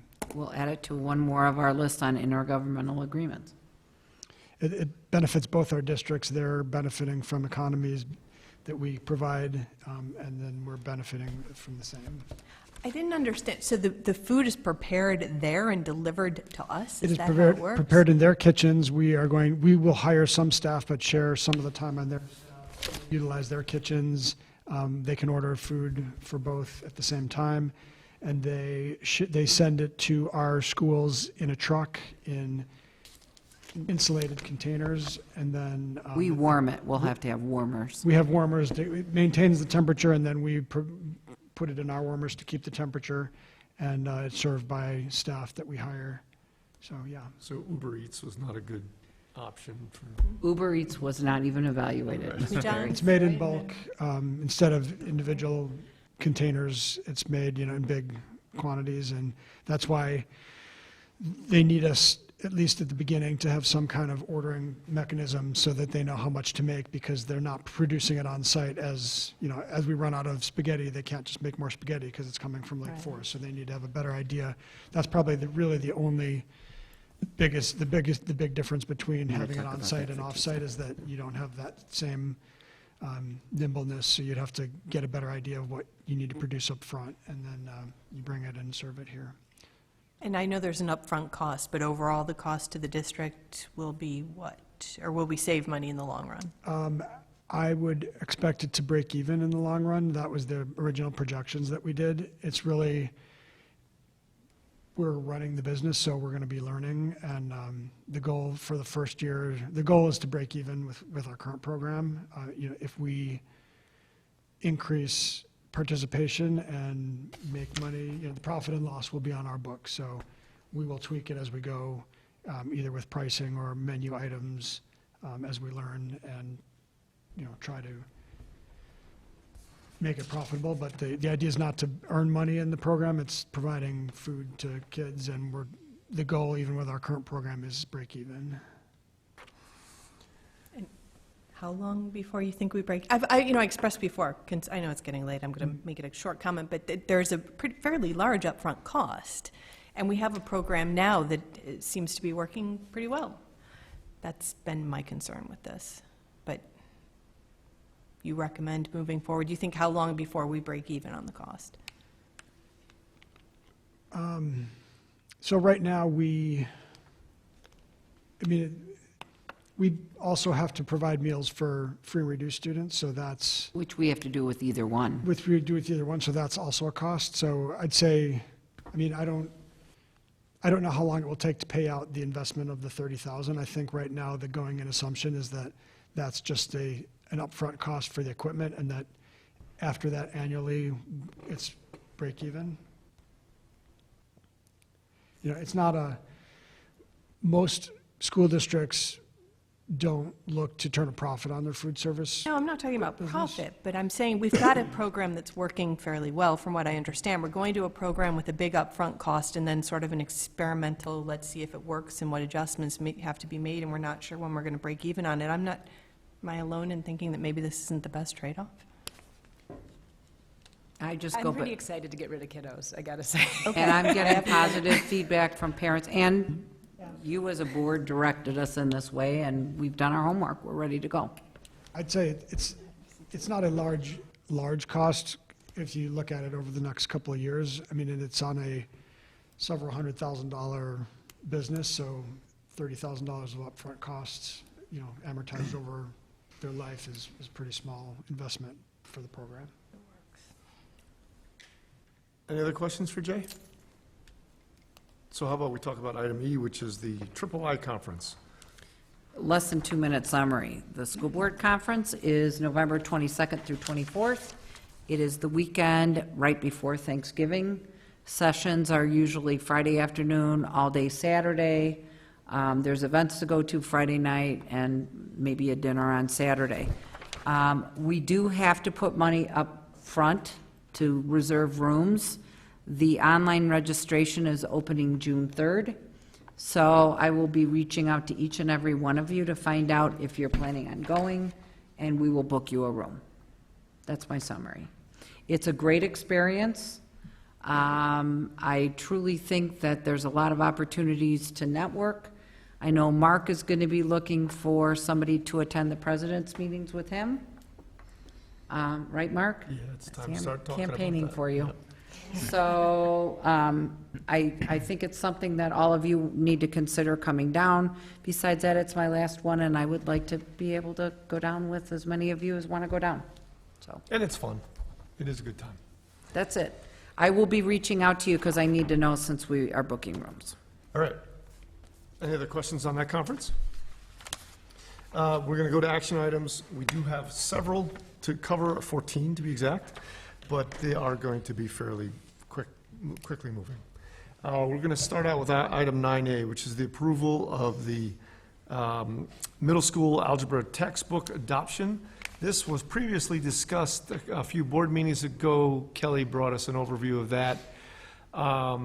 It was a great example of intergovernmental articulation between the high school and District 67 and our district, as coordinated by Dr. Sophie and her staff.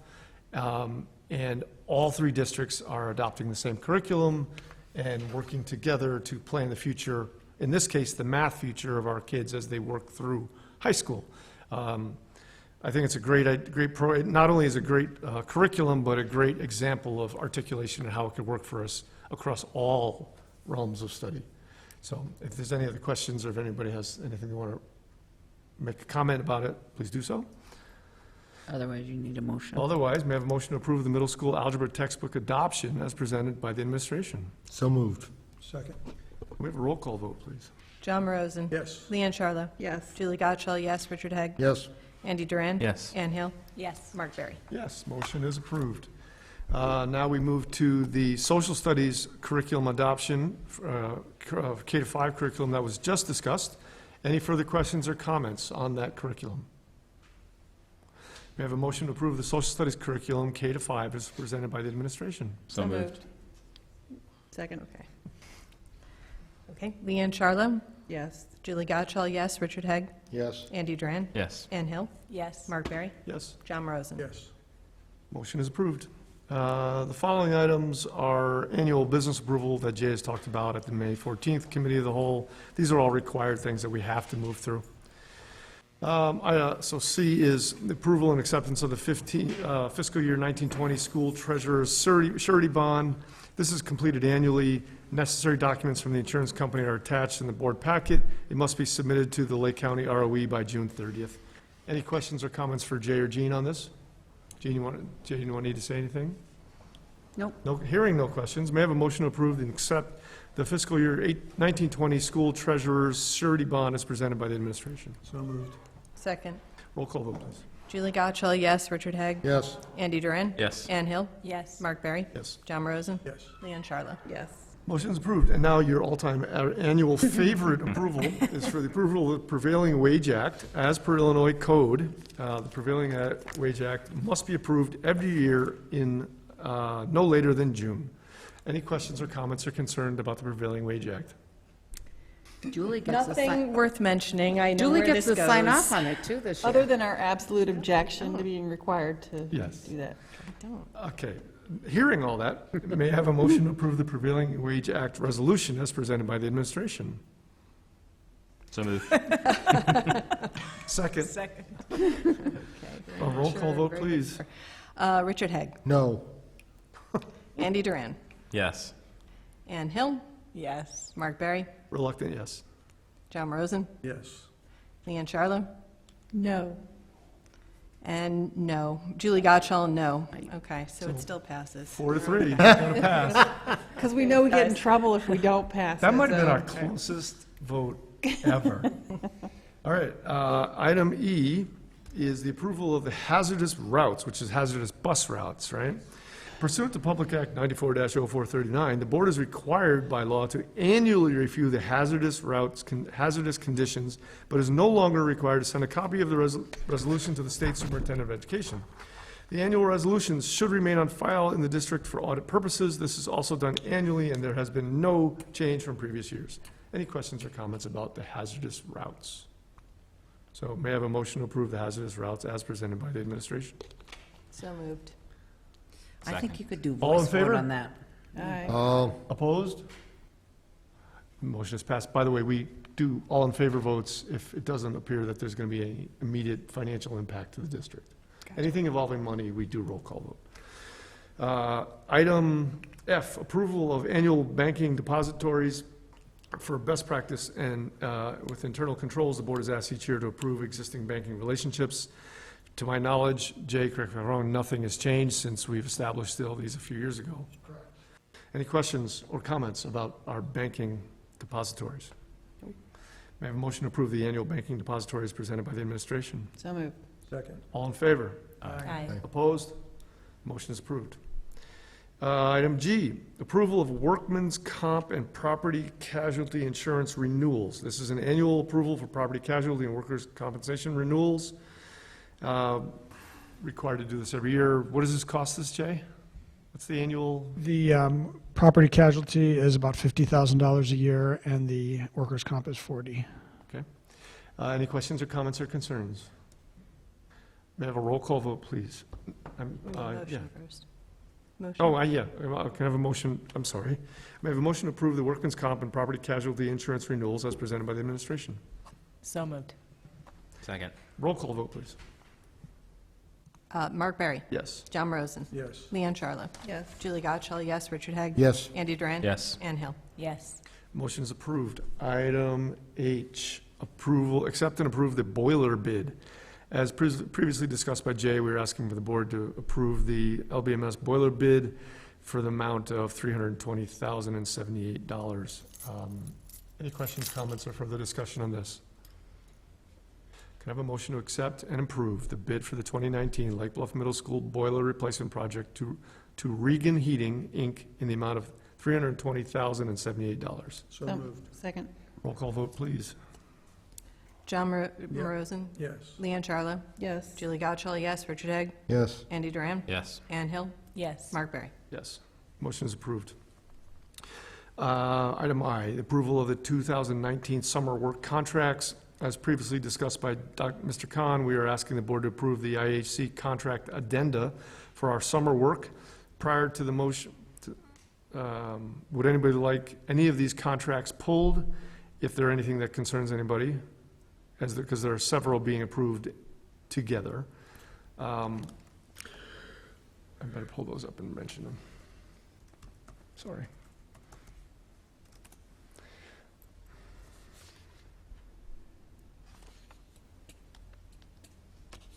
Bear with me, almost there. So while you're doing that, can someone remind me why we need to approve these boilerplate sorts of contracts? Because they're required every year. Who requires them? The state. Oh. So, just to You be, really want to ask? Right. just as part of this contract with IHC, we're also including some subcontracts included this general conditions contract between Lake Bluff School District and Regan Heating, a contractor agreement between Lake Bluff School District 65 and Regan Heating for the boilers, an amendment to standardize AIA documents for the boiler project. Two of those, American Institute of Architect documents, are standard contract addendums for construction contracts. If anybody wants, we can pull those out and discuss them in more detail, or we can approve them together. The only reason I made the comment, I mean, just to say as an example, the Reagan heating contract's 85 pages long. I mean, did you read it, Julie? I did not read it, John, Okay. no. I didn't. But they've been all approved by, My go-to. They've been looked at by our law firm. our though, law that firm you has pay, reviewed all So of we're this. just approving this thing because it has to be approved? Yeah. Because it's got to be approved. Okay. So may I have a motion to approve Full code. the following contracts for completing the 2019 summer work at Lake Bluff Middle School? General conditions of the contract between Lake Bluff School District 65 and Reagan Heating. AIA 132 contractor agreement, contract between Lake Bluff School District 65 and Reagan Heating for the replacement of the boilers. Amendment to the AIA document A134 for the middle school boiler project. And amendment to AIA document A134 for the middle school casework and bathroom project. I need a motion. Some. First and a second. Do we have that? You've got it. Okay, can I, roll call vote, please? Ann Hill. Yes. Mark Berry. Yes. John Rosen. Yes. Leanne Charlotte. Yes. Julie Gottschall, yes. Richard Haig. Yes. Andy Duran. Yes. Motion is approved, thank you. Sorry for the long delivery. Item J, the approval of the consolidated district plan. This is what Kevin discussed at the very beginning, bringing all these things together to hopefully make some of the planning more efficient. Before I ask for motion, are there any questions or comments on that item? May I have a motion to approve the consolidated district plan as presented by the administration? So moved. Second. Second. All in favor? Aye. Well, this has to be a regular roll Oh, it call does. because it's money. Yeah. Roll call vote, please. Julie Gottschall, yes. Richard Haig. Yes. Andy Duran. Yes. Ann Hill. Yes. Mark Berry. John Rosen. Yes. Leanne Charlotte. Yes. Motion is approved. Item K, we're going to talk about the approval of the intergovernmental agreement for food services with District 67, just as Mr. Khan discussed earlier. We will be bringing Quest in for the 1920 school year, and enough. You know all there is to know about it. Yep. So Any other call quest- for a motion. Any other questions or comments? May I have a motion? So And moved. and a second. Second. Roll call vote, please. Mark Berry. Yes. John Rosen. Yes. Leanne Charlotte. Yes. Julie Gottschall, no. Andy Duran. Yes. Philip Hood. Nope. Not here anymore. Oh, you're right. There he is on my list. That should be Richard Haig then. Wow. And you've, I'm Thank you. confused. Just going down the list. Boom, Phil boom. Hood on the sheet. Oh. Okay. So wait, Richard, how'd you vote? Yes. Yes, and then Ann Hill. Yes. Okay. Motion is approved. Okay. Approval of the non-precedential agreement with the Lake Bluff, the LBTC. As previously discussed, the board is asked to approve the agreement with the LBTC. Would you care to give us an Basically, overview? the summary version is, this kind of went along with our negotiations. One of our teachers applied for retirement. She needs all the days that she can get in her retirement. So what she's done basically is ask us, if she has to be gone, can we dock her those days rather than take sick days from her sick bank? And there really is no cost to us. We don't get dinged. We're not even helping the retirement system. In actuality, I think probably her attendance will be exemplary because the bottom line is she'd be docked for the majority of days she'd take between now and 4 years from now. So the attorneys drafted it. The LBTC, which is our teachers union, looked it over. We're bringing it to you for approval. It's more of a cleanup just to make sure that Jay and I have everything memorialized that we talked through. Questions, concerns, comments? So may I have a motion to approve the intergovernmental agreement with LBTC as presented by the administration? So moved. Second. Roll call That vote, could be a please. voice, that could be voice Okay, vote. all in favor? Aye. Opposed? Motion is approved. Wait, what did you read, though? It should be the non-precedential agreement. Yeah, that's, That's not what he said. He did. Oh, you're right, I read, oh, that's you're what I you're heard. absolutely right. May I have the motion to approve the intergovernmental, No, the non-precedential. We did the oh, governmental there's a agreement typo already. here. I'm sorry. Okay. My Skip the my word script, my script non-presidential, is. right? non-presidential. May I have a motion to approve the non-precedential agreement with the LBTC as provided by the So administration? moved again. Second. All in favor? Aye. Aye. Opposed? Okay, the motion's approved. Yeah, didn't catch that one. You do have a revised personnel report. The only revision is what was highlighted. Our teacher, Sarah Haslow, would like 12 weeks rather than the 6 or 8 we had brought to you before. So that's highlighted. Other than that, it was the same report that was in your packets. But I do need to read this for the record. So this month's personnel report includes licensed new hire Sarah Coleman, special ed teacher at the middle school, replacing Lauren Hines, effective the 1920 school year for a salary of $77,517. It includes a non-licensed resignation, Allison Martin, a TA moving out of state. She's at the elementary school. It's effective May 31st of this year. And then 3 licensed FMLA leaves. Michael Atkinson Leon, a social worker at the elementary school, is requesting 6 weeks effective September 2nd. Sarah Haslow, behavior specialist at the middle school, requesting leave between September 11th, beginning September 11th for 12 weeks. And Nicole King, a second grade teacher, requesting leave at the elementary school for 12 weeks effective September 25th. So, any questions, concerns, or comments about anything on that personnel report? May I have a motion to approve the personnel report for May 28th, 2019 as presented by the administration? So moved. Second. Roll call vote, please. Okay, Julie Gottschall, yes. Richard Hegg? On behalf of Phil, no, yes. Ann Hill? Yes. This is too hard. What are the names I'm right? I know Susan Ryder's no longer here. Mark Berry? Yes. John Morozen? Yes. Leanne Charlo?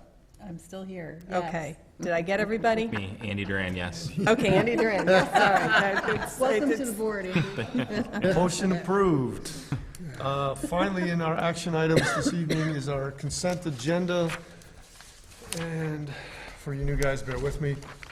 Tonight, the consent agenda includes open session meeting minutes for April 23rd, 2018 for the regular Board of Ed meeting, May 14th, 2018 Committee of the Whole meeting minutes, P-card report, the bills report, the impress report, and the treasurer's report. And did those include, that should be 19, shouldn't they?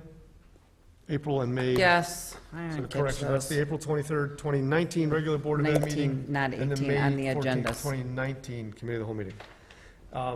And so the idea is here, we will vote for this as a group unless anybody would like to have any of these things pulled out, and we can discuss them individually. Anybody need anything pulled out? I don't, sorry, I don't need anything pulled out, but I did look at these closely, and I just want to note for the record, in light of our financial discussion, $400 on confetti. Like, that just strikes me as a lot, which leads me to the musical discussion. Do we, at some point, maybe to hear the budget, what the spending was on the musical would be something I'd like to know They about. stayed within their budget. We can report Okay. on it in June. We can report on it, but they did a good job and they were under budget. Good. They really Okay, did. good. Despite the Confetti. confetti. Despite the $400 allowance $400 for on confetti. What was it, 400 for? It's- Confetti. There were two different charges for confetti, So each may, of $200. may I have a motion to That's approve absurd. the consent agenda for May 28th, 2019 as presented by the Put on your administration? to-do for next month. Second, roll call vote, please. Wait, I'm sorry, who were the first and second? I was the second, John was the first, right? Right, Okay. John Rosen? yes. Leanne Charlo? Yes. Julie Godshall, yes. Richard Hegg? Yes, Andy Duran? Yes. Ann Hill? Yes. Mark Barry? Yes. Motion is approved. So that's it for action items. We did not have any FOIA requests.